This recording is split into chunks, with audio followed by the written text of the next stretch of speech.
Hi friends, good morning friends. ఈరోజు చక్కెర పొంగలి చేస్తున్నాను. అమ్మవారికి నైవేద్యం. ఏదో పెసరపప్పు వేసుకున్నాను. అలాగే జీడిపప్పు, కిస్మిస్, కొబ్బరి ముక్కలు కూడా నెయ్యిలో వేపి ఒక పక్కన పెట్టాను అన్నమాట. వేపడం అయిపోయింది ఫ్రెండ్స్. ఇంకా ఆఫ్ చేసేద్దాం స్టవ్.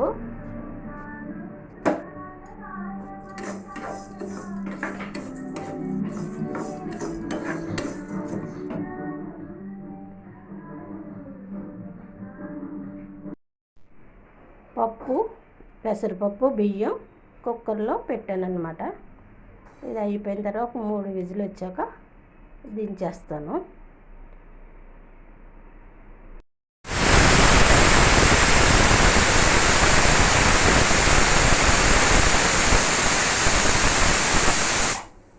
మూడు విజిల్స్ వచ్చేసినాయి, తీసేద్దాం.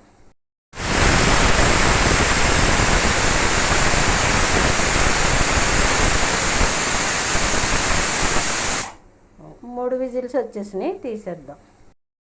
ఫ్రెండ్స్, కొద్దిగా నెయ్యి వేద్దాం, ఆవు నెయ్యి.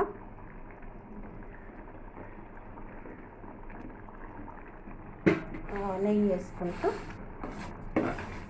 కలుపుదాం. కలుపుకుంటే నెయ్యి అన్నానికి బాగా పట్టి మంచి టేస్ట్గా ఉంటుందన్నమాట.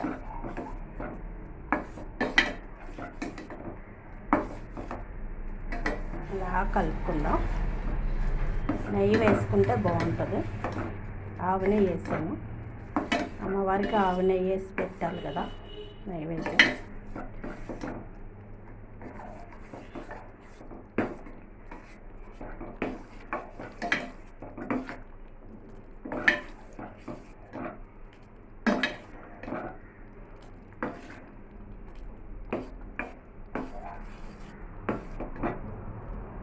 కొంచెం దగ్గరకు వచ్చేలా చూద్దాం.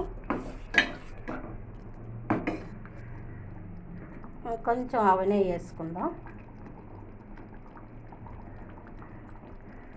నెయ్యి వేసుకుంటే బాగుంటుంది అన్నమాట. చక్కెర పొంగలి కదా, నెయ్యి వేసుకుంటే చాలా బాగుంటుంది రుచిగా.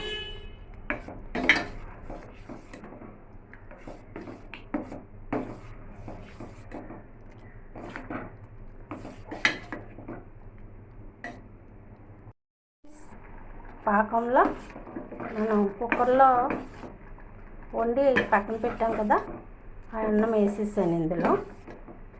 ఇప్పుడు కొంచెం ఉడకనిద్దాం. ఉడకనిచ్చిన తర్వాత అప్పుడు బాదం పప్పు, కిస్మిస్ ఇవన్నీ వేసుకుందాం.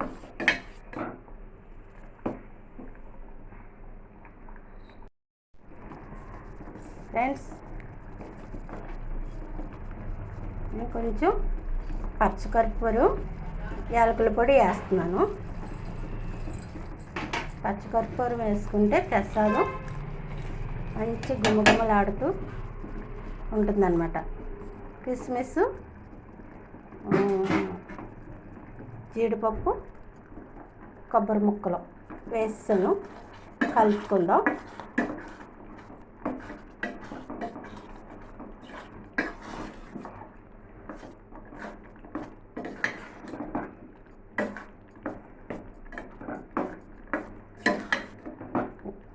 ఇప్పుడు దించేసుకుందాం. సరిపోతుంది, ఇంకా అయిపోయింది. దించేసుకుందాం. ఇలా ఉంటే బాగుంటుంది అన్నమాట.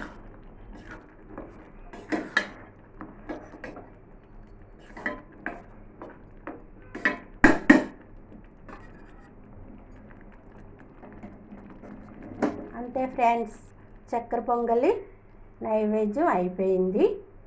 మీరు కూడా ఇలా తయారు చేసుకుని అమ్మవారికి నైవేద్యం పెట్టుకోండి. అలాగే నాకు ఒక సబ్స్క్రైబ్ చేయండి, ఒక లైక్ ఇవ్వండి. మీ లైక్ నాకు ఎంతో సపోర్ట్ని ఇస్తుంది. నేను ఇంకా మంచి మంచి వీడియోస్ తీసి ఎస్డివి సాయి ఛానల్లో పెడతాను ఫ్రెండ్స్. చూద్దురిగాను.